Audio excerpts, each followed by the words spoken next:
हनुमान जी को अपना भाई माना, बचपन से माना था। फिर अभी बड़े होके किसी ने बताया स्त्री साधक हनुमान जी की भक्ति नहीं कर सकते, उनको स्पर्श, बड़े छोटे से हनुमान जी को साथ लेके घूमते हैं। तो महाराज जी कौन?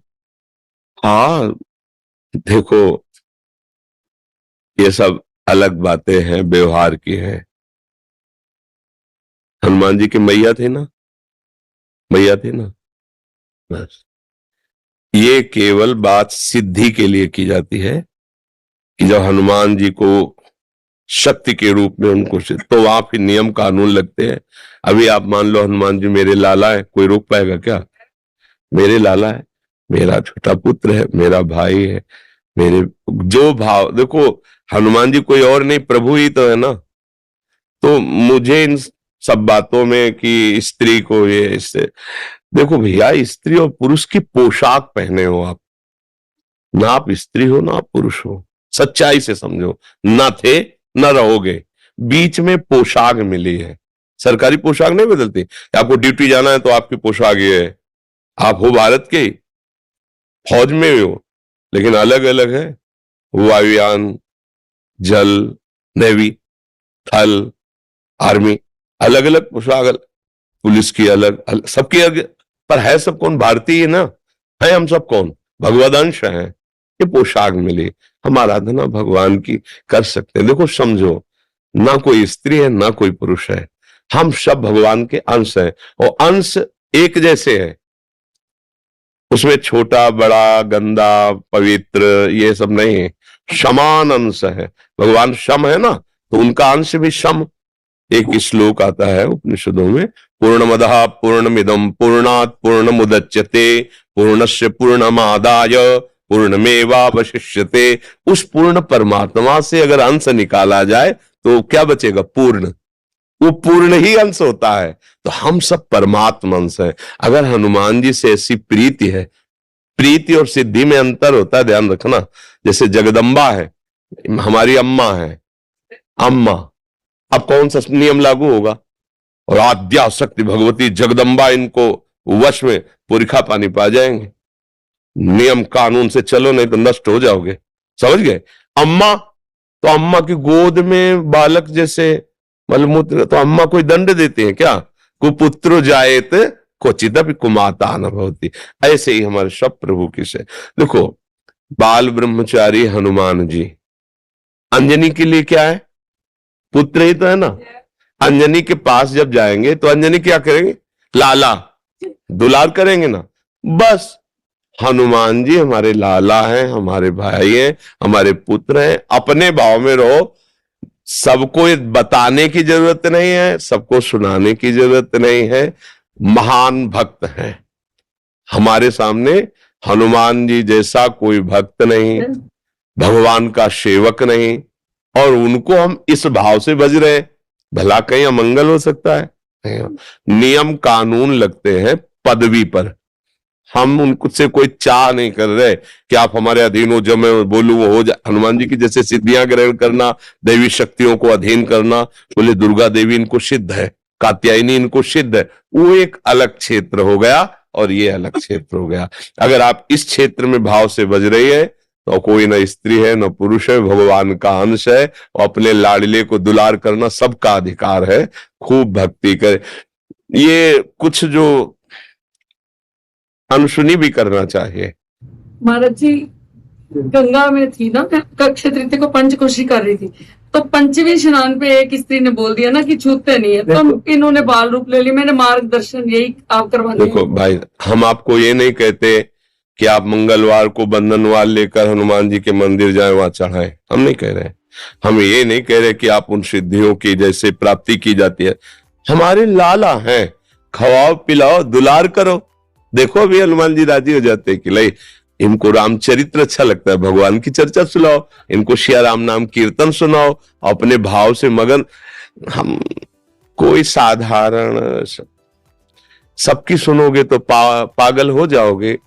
कोई तो कुछ कहेगा, कोई तुम कंठी बांधे हो, सुहागवती होके कंठी बांधे हो, ये तो विधवा बांधते हैं किसी ऐसे माता बहन को। तुम तिलक लगाए हो, सुहागवती हो कि तिलक लगाए हो। अब क्या उत्तर उनको बताओ? कि असली सुहाग तो यही है जो माताएं मंगलसूत्र नहीं जैसे धारण करती, ऐसे एक कंठी हमारे लिए हरि की प्रति मंगलसूत्र है, तिलक, ये जो ये सुहाग भरे हैं, हम हरि के हैं। अब ये बातें अध्यात्म और भाव की जगत में जो व्यवहार में वो नहीं समझेंगे, नहीं मानेंगे, हमें उनकी बात नहीं सुननी, हमें अपने भाव से।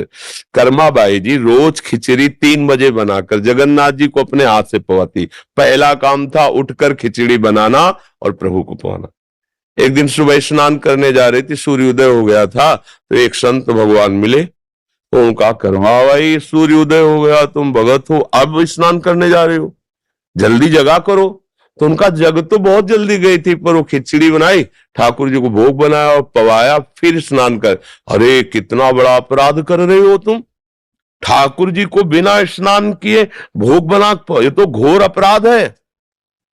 अच्छा महाराज, पहले स्नान फिर तिलक फिर ऐसा जो नियम है। खिचड़ी बनाई, लगभग सुबह होने जा, बुलाया ठाकुर जी, एक कौल पाया, उधर पर्दा हटने वाला था, अंतर्ध्यान होकर वहां पहुंच गए, खिचड़ी लगी थी मुख में। तो उनका जय जय, अभी तो पर्दा खुला है, भोग तो पधरा नहीं आपके मुख में। तो उनका एक महात्मा ने ना, बड़ा नियम कानून वाला है, समझा दिया हमारी कर्माबाई को। अब वो स्नान आदि करने में विलंब करके, वो वैसे मैं रोज जाता था पाता, तो आज एक ही कौल पाया और भाग आया, आचमन भी नहीं कर पाए। तो तुम ऐसा है, उन माता जी को बता दो जाके कि जो जैसी भावना से चलता मैं वैसे ही मिलता हूं। ये था माम प्रपद्यन्ते तास्तते हुआ, वो संत जी अपनी भावना से नियम से चले, उनसे कह दो सुबह जैसे करती थी वैसे करके मुझे भोग लगाए। समझ रहे ना, अपने प्रभु हैं, अपने लाडले, हमको इस जन्म में भगवत प्राप्ति करनी है। भक्त का चरण आश्रय लेकर भगवान का चरण आश्रय, ये दो ही प्रकार हैं जिनसे भगवान की प्राप्ति होती है। तो आप चाहे प्रभु मान लो, चाहे महान भक्त मान लो, चाहे उनको अपना पुत्र मान लो। जब भगवान को पुत्र माना तो देखो अखिल लोकों का पिता नंद भवन में घुटने के बल चल रहा है नहीं? अयोध्या नरेश महाराज चक्रवर्ती सम्राट दशरथ जी के आंगन में रुंझुन करते हुए डोला कौन? अखिल लोकों का माता पिता स्वयं वो है। तो हमें लगता है कि यदि हमारी आसक्ति है और हम भावपूर्वक कर रहे, तो हम किसी ब्रह्मचारी की सेवा नहीं कर रहे, किसी सिद्धि प्राप्ति के लिए नहीं कर रहे, हम अपने पुत्र की कर रहे हैं, हम अपने प्रभु की कर रहे हैं, हम अपने लाडिले की कर रहे हैं। कहीं कुछ बिगड़ने वाला नहीं, भाव से करो। ये शरीर वास्तविक नहीं है, उपासना वास्तविक है। ये आज है कल नहीं रहेगा। आप अपने अंदर भाव हटाओ, मैं स्त्री हूं, मैं पुरुष हूं, अभी शुद्ध अध्यात्म जागृत। पर ये साधारण बातें नहीं है, तो साधारण लोगों की बातें सुनोगे तो फिर यही सब बातें आएगी। अपने को उपासना करनी, आप भाव से रहो। जहां हनुमान जी वहां सियाराम जी है, क्योंकि बिना हनुमान जी सियाराम के रह ले सकते। तो जब भोग लगाओ तो वही भाव करो, सियाराम जी विराजमान। अच्छा मान लो कोई कह रहा है हनुमान जी को स्त्री की सेवा नहीं करनी चाहिए, तो सियाराम जी की करनी चाहिए? हाँ करनी चाहिए। तो हनुमान जी कहां बैठे? उनके चरणों में बैठे ना, है ना? भोग लगेगा तो हनुमान जी को हटा दोगे क्या? स्नान कराओगे तो हनुमान जी को हटा दोगे क्या? वो तो पूरी छवि में वहीं बैठे हैं। छवि हो या राम दरबार हो, जहां राम दरबार है वहां बैठे महाराज हनुमान जी चरणों के पास। तो समझो कहीं ऐसा हो सकता है क्या? तो इसलिए हाँ, हम ये नहीं कहते कि आप बंधनवार लेकर जाओ और हनुमान जी के मंदिर में जाके बंधन, हम ऐसा नहीं कहते। हम अपने भाव की बात, जो वहां सिद्धांत की बात आएगी तो अलग चल। सिद्धांत नियम कानून एक अलग है और प्रेम का कानून अलग है। प्रेम का एक स्वतंत्र कानून होता है और कोई कानून मानता ही नहीं। न लाज तीन लोकन की, न वेद को कहो करे, न शंख भूत प्रेत की, न देव जच्छते डरे, सुने न कान और की, द्रवे न और इच्छना। प्रेम का एक अपना प्रभाव होता है, इसलिए ऐसे भाव। राधा रानी के परम भक्त पूज्य श्री गुरु जी का यह प्रवचन हम सभी प्रभु भक्तों के लिए बहुत ही लाभकारी है। उम्मीद है आप भी इन बातों को अपने जीवन में उतारेंगे और इनका शुभ फल प्राप्त करेंगे। श्री गुरु जी के इस प्रवचन से हुए अनुभव को आप हमारे साथ शेयर कर सकते हैं। श्री गुरु जी के मुखारविंद से हमें आध्यात्मिक ज्ञान की प्राप्ति ऐसी ही होती रहे। राधे राधे।